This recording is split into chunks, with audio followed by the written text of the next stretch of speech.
Okay, well, thank you very much. Thank you, Angelas, for this very nice introduction. And thank you to my two pre-speakers for introducing this theme very well. And excuse me if I repeat a few things, but I guess that's normal when we talk about issues which become a really unprecedented new seriousness. Let me see. Well, you explained already, the European Federation of Journalists I represent here is really a federation of trade unions and journalist associations, some of them quite strong in the Scandinavian countries. It's normal, 99% of journalists are members of the union, whereas the more eastern you go, the less it's a habit to be a member of a union or a member of an association. For us, we think it's becoming ever more important, as this is a way to show solidarity and to help each other in an ever more hostile environment. Whoops, there I did it wrong. And here I start. Before I outlined recent, indeed very worrying trends in Europe on the situation of the state of journalists, media freedom and pluralism, let me share with you some recent quotes of our respected statesmen. I'm glad to say no woman, at least I know of, currently leading EU member states. You may know specifically this person, Italy's Minister of Labor and Economy, the leader of the populist Cinque Stelle movement, a few days ago called journalists negligible jackals, stating that journalists are the true plague of this country. It goes a little bit in what you said at the beginning, and announcing his intention of drafting a new law to restrict the activities of publishers. A member of parliament and of his same Cinque Stelle movement, Di Battista, this beautiful person up there, has even written harsher words on his Facebook account, calling Italian journalists whores, puttane, sounds even worse, who do not prostitute out of necessity. This all after the acquittal of Virginia Raggi, the mayor of Rome, who was charged with forgery in relation to the appointment of Renate Marra as head of the tourism department in Rome. These declarations are of unprecedented seriousness in the history of post-war Italy, which was indeed not spoiled. You all know of former Prime Minister Berlusconi. He had his own media empire, lots of media concentration, and served as a clear example of conflict of interest. Di Maio has even threatened to push the big state companies to not advertise in newspapers that criticize the government. And we heard it before, such statements are unfortunately not an exception in Europe of these days. We all know, and we will learn much more tomorrow, what's happening in Poland, Hungary, Austria, the far-right Alternative für Deutschland in Germany, and also Slovakian former prime minister. We heard it before, so I won't repeat it. But he also just said after a demonstration, because that's also something nice in Slovakia. There many journalists went to the streets. Just a few days ago, about 420 journalists went on the streets. That's why he said that these are all comedians and they shall be knocked out. In Austria, with the right-wing government and the extreme right-wing party in the coalition, the wind has also changed. It was said before. In particular, the public service media ORF is under fierce attack. In September, the EFJ harshly criticized comments by Minister of Interior, Herbert Kickl, suggesting that certain journalists may be under investigation for their reporting on the work of the Austrian intelligence services, followed by a leaked email demanding regional police to restrict communication with these media to only the most necessary degree. Fortunately, Sebastian Kurz, who was at the time at the United Nations in New York, said immediately, this is not the way, and we are defending press freedom, but we will also hear tomorrow that I think many things are happening in Austria. The problem is, we have heard it. I will not even talk about Turkey, I will not talk about Russia, I will not talk about Central Eastern Europe that much, But even in countries where media freedom is well respected, and I think it's fair to say it still is, like in Sweden, like in Finland, like in Denmark, in Germany, and France, and many other countries, the past year has seen further evidence that the rise of populist right-wing politics threaten both the operational freedom of journalists and their traditional place as an important component in the functioning of their respective parliamentary democracy. I think you explained it very well as well. More and more European leading political figures demonize the media. Their willingness to smear journalists rather than debate the facts is one of the major threats to media freedom in Europe. This is just a picture of a report that was just published now and that shows very much in which state media in Europe is today.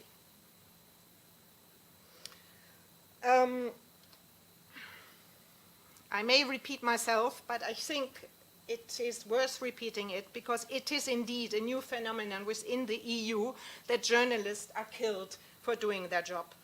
In the past 3 years, 18 journalists have been murdered in the EU member states, including the 7 killed at the horrible terrorist attack of Charlie Hebdo in Paris in 2015. In the past 12 months alone, 7 journalists were murdered in Europe, not only the EU, 4 of them in EU countries. Since 1992, over 150 journalists have been killed in Europe, 1 every 2 months. Some were covering conflicts, while most were trying to bring criminal activities and corruption under public scrutiny. Many of them had solicited police protection before, like Daphne had. We'll discuss it tomorrow. But most state authorities ignored such requests. Can you just tell the source? This, yeah, I will talk about it later. Different figures from every organization. You're absolutely right. This actually comes, and I will discuss it right now, from the Council of Europe platform to protect journalists and the safety of journalism. And I will talk a little bit about that platform. And for example, the European Federation, the International Federation, RSF, Committee to Protect Journalists, Index on Censorship, all the major professional organizations are part of that platform, exactly trying to come up with common figures, which indeed is not easy. The most prominent case, which shakes the whole profession of journalists and beyond within this last year, has been the brutal killing of Maltese investigative journalist Daphne Caruana Galizia on 16 October 2017. I heard today that apparently they found the murderers of this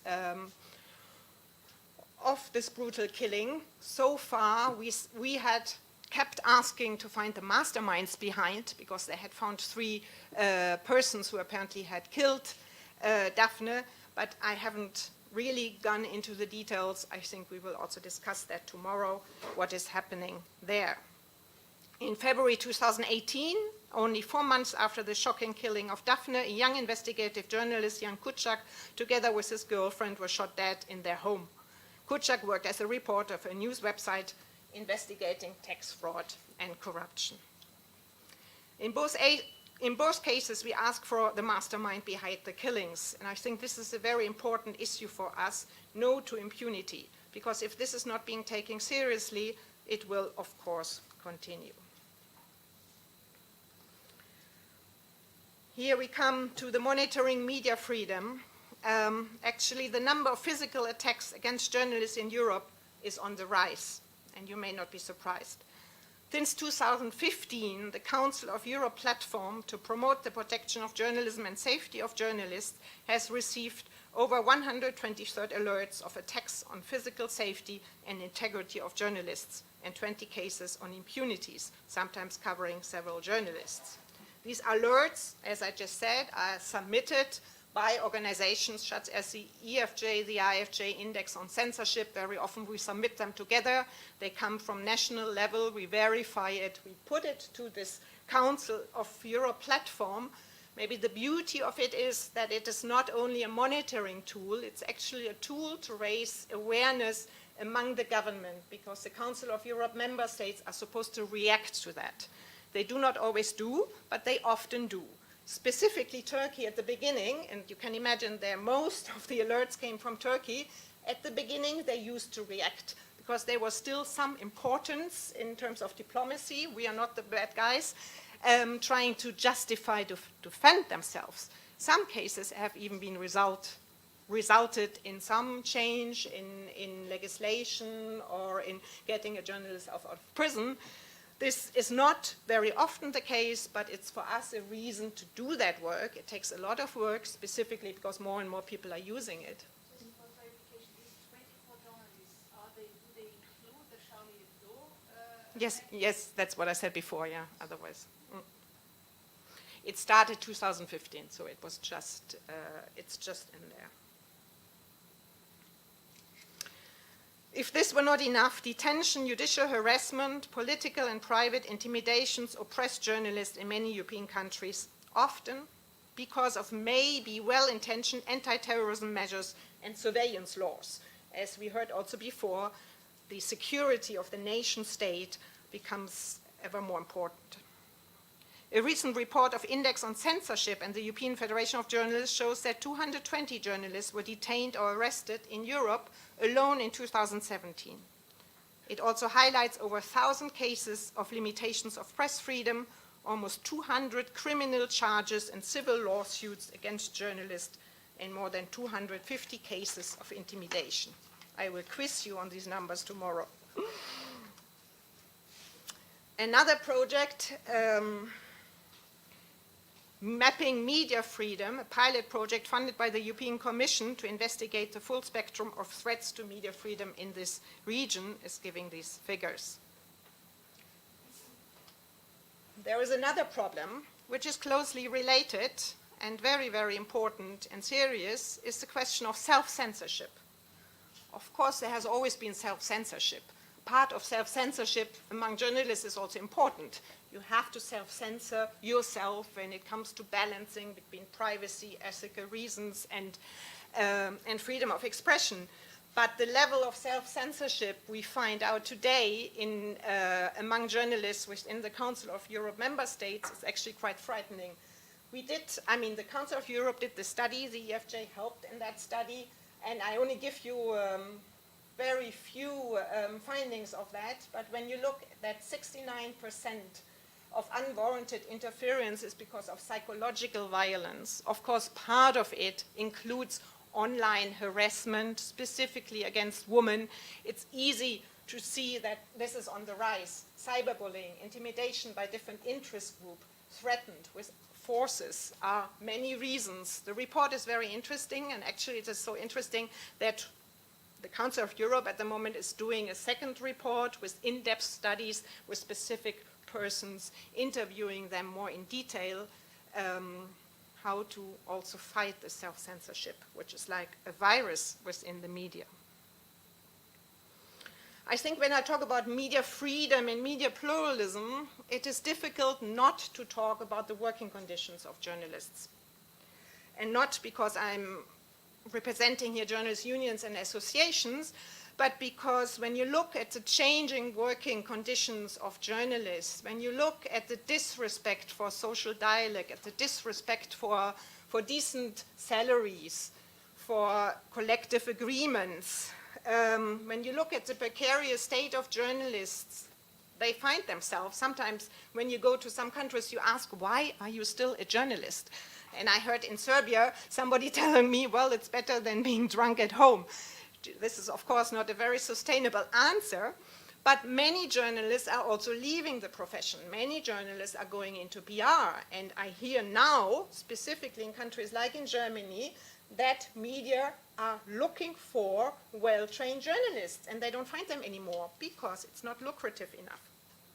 So the worsening working conditions, of course, has an impact on quality. It also has an impact possibly being prone to corruption.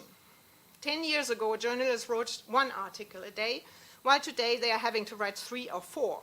It is not possible to do that and accomplish your mission of accuracy, of checking your facts, and all that what we know ethical journalism is all about. Its burnout is becoming not a normality, but it's becoming more frequent because of multitasking in a 24-hour news ecosystem where speed often replaces quality. There is a sort of deprofessionalization of journalism, which of course has an impact on media freedom. And last but not least, there is a increase in media concentration. I guess you're not surprised. We will discuss it also tomorrow. While the economic conditions for flourishing media are indeed dim, the unprecedented level of media concentration, in particular at local level, endangers ever more the people's right to know, including the people's right to know who owns what. I have some final remarks now, where I will concentrate a little bit more about on the European Union, on the European, what are they doing, what should they be doing, and try to end up not to be completely pessimistic, because otherwise we could all go home. Today, top of the political agenda of the European Union, and also at national level, is the fight against so-called fake news. Propaganda, very often Russian propaganda, but now we can also use Trump propaganda. We could also call it the fight against a growing culture of lies and complete disrespect for journalism, journalists, and the truth. Unfortunately, this fight against fake news, I would rather call it disinformation, is also misused by politicians to silence media and journalists. And I don't have to say who is number one in misusing that.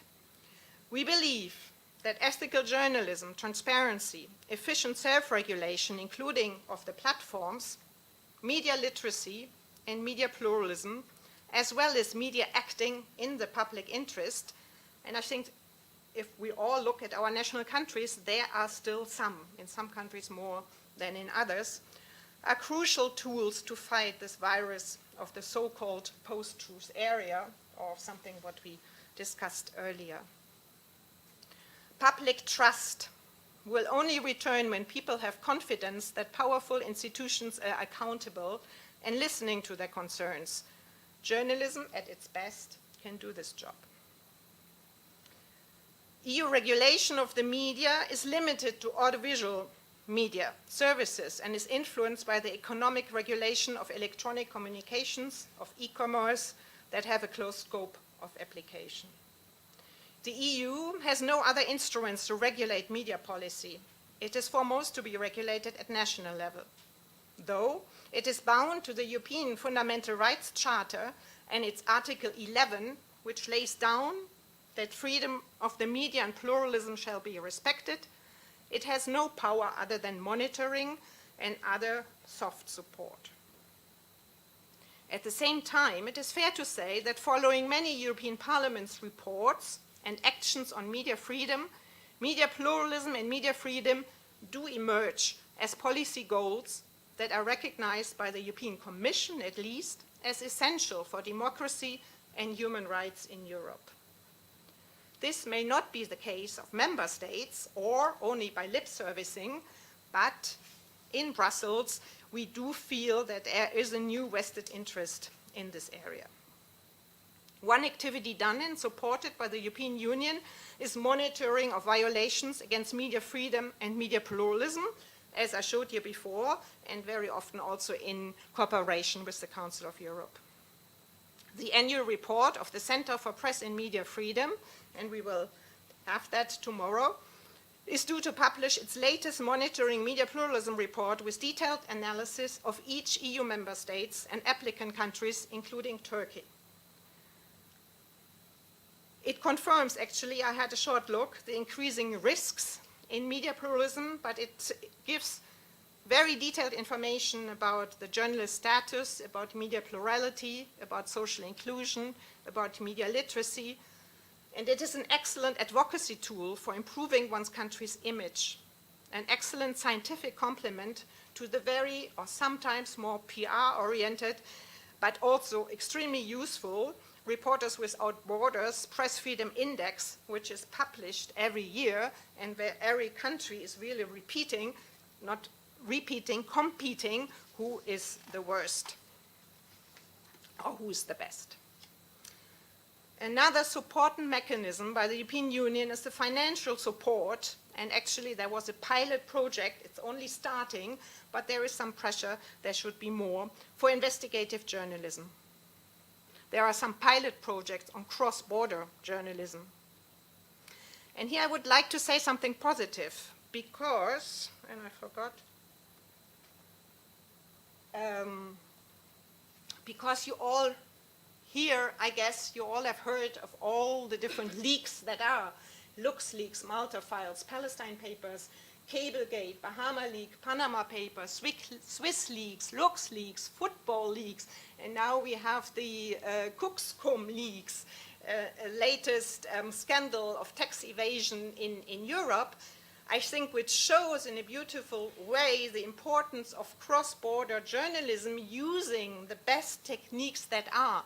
All these journalists of major, actually European and global media organizations have been working for months with big data, and unfortunately only the bigger media organizations can afford it, but it has shown how important that scrutiny work is and then how important it is to put it into professional hands.